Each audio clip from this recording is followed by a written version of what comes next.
Welcome, everybody, to the Water Relief Podcast on the Fish on First Podcast Network. I'm your host, Noah Berger, and today I have the pleasure of being joined by someone who doesn't get much time in the spotlight, but is an integral part of the coaching staff for the Miami Marlins.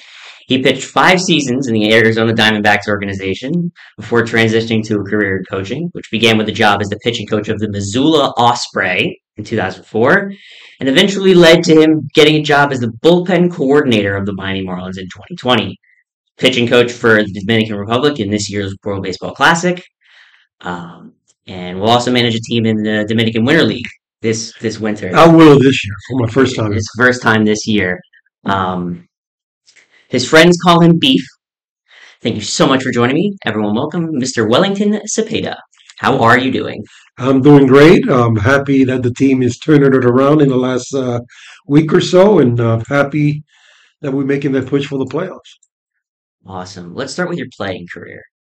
I haven't found much information about how you first came over to the United States and got involved with the D-backs organization. What was that whole process like when you first came over back in 1997? Really, I came to the U.S. when I was 11 years old, 1985. So I went to school here. I went my last year in elementary school, and then I went to junior high school. So after I was done playing high school ball, I went to college in New York City, Division One Iona College, and from there, stopped playing baseball for a year, and then decided to go to the Dominican and try to, sign as a professional. And that's what I did. I went to the Dominican, signed, and played, Dominican Summer League for 1 year. And then in 1997, like you said, I came to the U.S. and played through 4 minor league levels, uh, which was great experience. And that's how, my baseball career started. So you bounced around in the D-backs organization for 4 or 5 seasons. And at what point did you decide or realize that you were better off in a coaching position? What went into that decision, and when did you make that decision?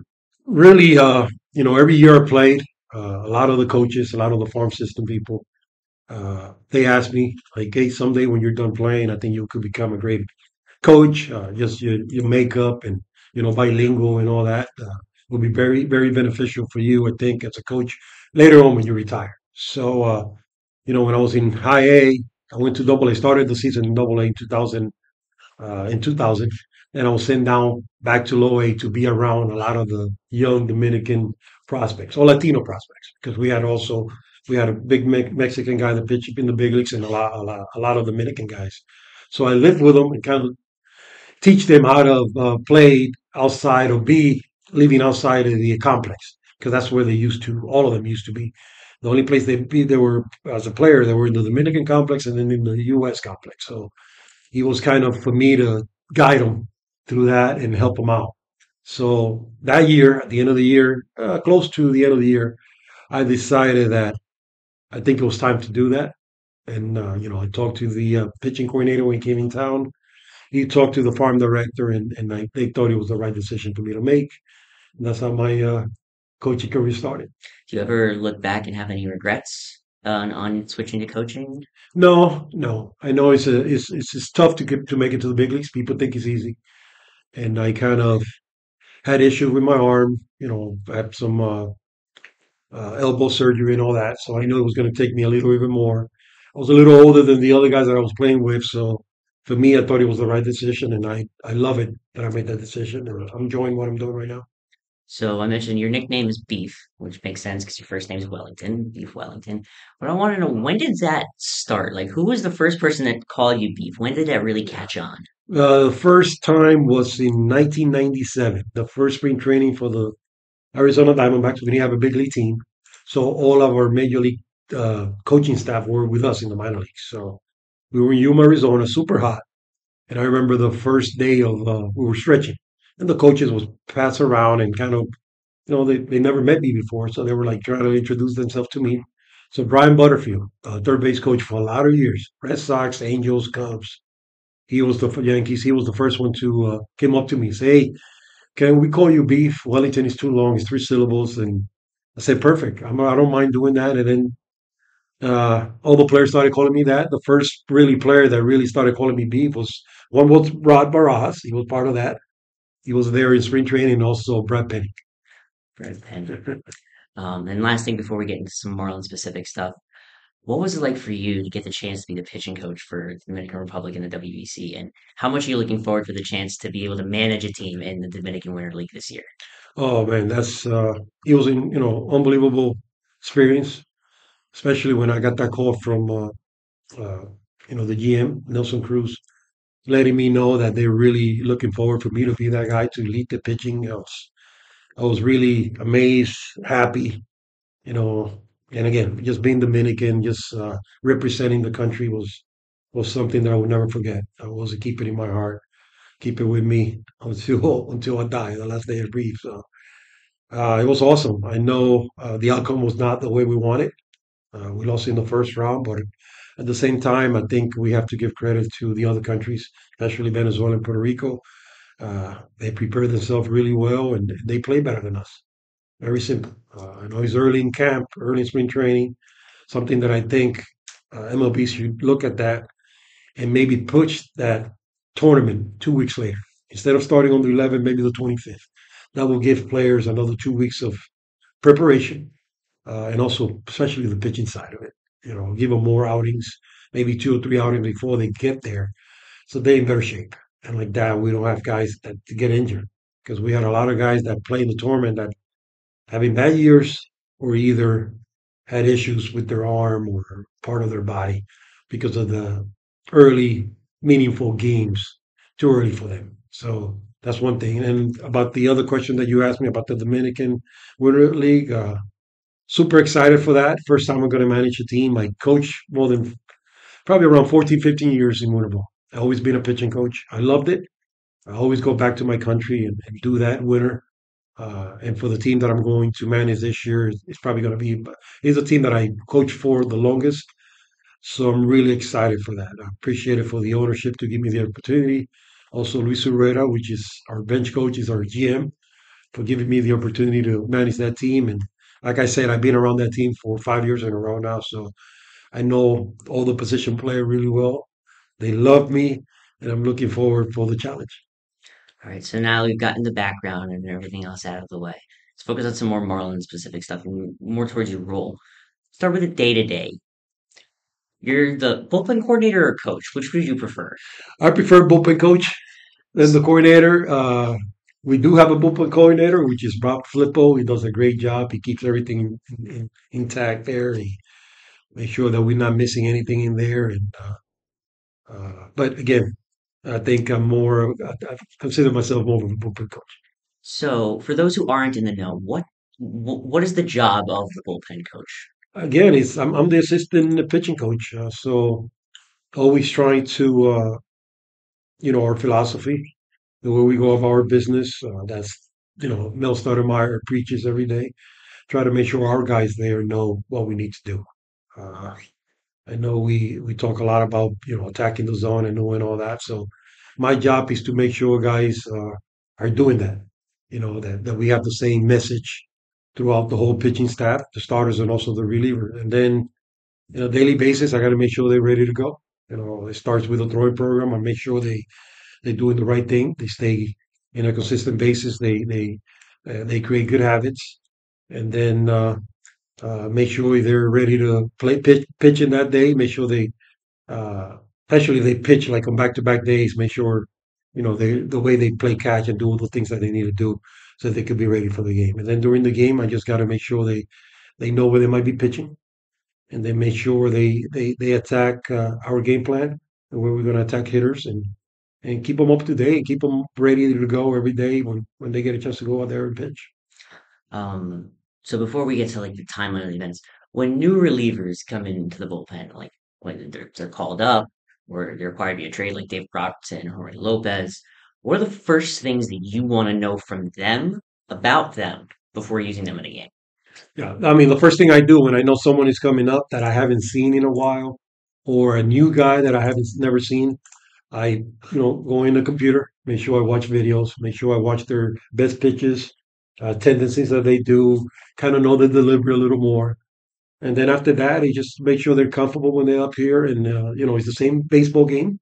They got to face a hitter and they got to attack and do the same thing they kind of done down there that make them deserve them to put them up here in the big leagues. So when that bullpen phone rings, who's on the other end? What's the conversation like? And what are the events that follow that? Yeah, usually 90% of the time will be Mel Stoudemire will be the one calling and letting me know who we want hot and for what particular hitter we want them ready. Uh, and then for that, then it's my job to let the whoever the call was for, let's say for Tanner Scott, and I will let Tanner, hey Tanner, get ready. They need you ready for the guy on deck, or they need you ready for Francisco Lindor. And he knows already when Lindor is going to come up, and then he does enough throws in the bullpen to go out there to be ready to go out there and compete. So what's your relationship like with Mel Stottlemyre Jr.? You've mentioned his name a lot, and the rest of the coaching staff, and how much did that factor into you remaining with the Marlins through the change of coaching staffs? Yeah, I mean, me and Stott, Mel go back to what was it, 2003, maybe 20 years ago. That's when we met in with the Diamondbacks. We were both coaches there, both minor league coaches. He was in high A as a pitching coach, and I was in rookie ball, like you said, in Missoula, Montana. My first year in the states as a pitching coach, and then we just created a good relationship throughout the years. Spring training, spending 40, 50 days in a row, going to work every day, and having our free time, maybe in the hotel or at the field, going over pictures and having lunch together and things like that, dinner. And that's how you get to know each other better. And we create a good bond between both of us. We trust each other. We're loyal to each other. And we have the same kind of philosophy. We believe the same things that pitchers need to do. And we work together really well. So, a couple of just nitty-gritty kind of questions. How important is a guy like George Soriano or Brian Hoeing, the guys that can just eat up innings? How important is that for the workload management of everybody else in the bullpen? It is very important. And that's one thing I kind of let them know, especially Soriano. I talk to him a lot, especially in Spanish, so he understands. I said, your job, even though you might not be pitching on a 3-1 ball game, is very important. And what you've done so far this year has been unbelievable. Like you say, eating innings, giving guys, positive role guys, giving them some rest because they takes that role of every third or fourth day going three and a third, four and a third, 60, 65 pitches, and that will give our bullpen a big time breather. And he's doing a great job of also keeping us in the game while he's doing that. I've been told that there's this bit of an interesting backstory regarding Huascar Brazoban and how the team discovered him. Can you take me through that whole process and what happened there? Yeah, I mean, I never met Rasselban before, and he belonged to a winter ball team, and they decided to cut him 2 years ago. So my GM that we had decided to sign him. So that was the first time I met him. He came into camp. I heard good things about him. Great arm. He was in the independent league. He was throwing really good in the independent league. He has a good arm. He throws up to 98. So we gave him the shot. I kept him in the bullpen, and little by little, gave him more important innings, high leverage innings, and he just took advantage and took off. So right away, I got a call from uh, Kim and also Adrian Lorenzo asking me about him. And I gave him my words. I said, I love this kid. I know he's 32 at the time, but I think still has upside, even though he's that old. And I think we should give him a shot. I think he could be a guy that could help us out. Uh, to be more of an insurance guy in AAA, maybe in the big leagues. And he got the call last year in July and really took advantage of it. He performed. He's done an excellent job. But that's how he started. I gave him the awards to Kim and Adrian that we could sign him, and they took it. We offered him a contract, minor league. I told him that I think he should sign with us too because he was getting offered from other teams. And he went with me, and especially because he already had a relationship with me during the winter, and also because and I told him we give an opportunity to guys like you in the big league. So all the credit goes to him. He went to AAA, he performed, he kept working until he got the call to be a big leaguer. Before we get to some rapid fire questions to wrap this up, are there any former Marlins relievers that you thought would be great from their stuff, their behind the scenes work, and they just didn't end up panning out here? May have gone on to to other places and have been awesome. Was there anybody that was here specifically that you thought that like, man, this guy could have been really good for us? Really, I mean, all those guys they did well here, and also they're doing well wherever they're at. But probably the only guy would be Stanek. Ryan Stanek. He's here this week. Yeah, in 2020, he had COVID. He had some issues too with his arm, and really did not pitch a lot. But you could see the power arm, 100-mile-an-hour power arm. You could see the splitty and the slider. But the few innings that he pitched in 2020 were not really good with us. And I know he had that opportunity with the Astros, and he done a hell of a job. And I know, he was a big part of their winning last year. So he's probably the only one that I could think of right now. A guy that we had in 20, and he's doing a good job with another team. All right, time for some rapid fire questions just to wrap up. Of all the relievers in the bullpen, who's the funniest guy out there? For me, Tyler Scott. Who's the hype man out there? Who gets everyone going? Probably Tyler Scott. Really? Yeah, he's the guy. He's a funny kid. First couple of innings, always sits next to me, and we talk a lot of different things. Things in life. He's going to be a daddy soon. I Yeah. became a dad 2 months ago, so he always asks me about my daughter, how she's doing, and he's going to be a first time dad. So I let him know it's going to be fun. Not a lot of sleep early on, but he's going to enjoy having that new life in there. Every day with him. So. And then after the third inning, he knows his baseball business is pay attention to the game, get ready. So he sits in another spot and kind of start getting focused for us. And then get that phone call so he could go into the game. What's your favorite ballpark? Probably bullpen. I'm gonna go with the bullpen. That's where I'm Yeah, at. yeah. I probably said the Milwaukee. Just the setup is high. You can see the whole field. It's no panic. Pitchers also watches the game, throws the pitch. There's other places that is tough. We on the background can't even see the game while they're pitching or the action is going on. So probably that's probably the best one situation for the pitchers to warm up and for me to watch the game at the same time. And then on the flip side, what's your least favorite ballpark in terms of bullpens? In terms of bullpen, probably Philly. Philly. Everyone says Philly. Just because of the fans, Right on top. they're right on top of you. They're all over you the entire game.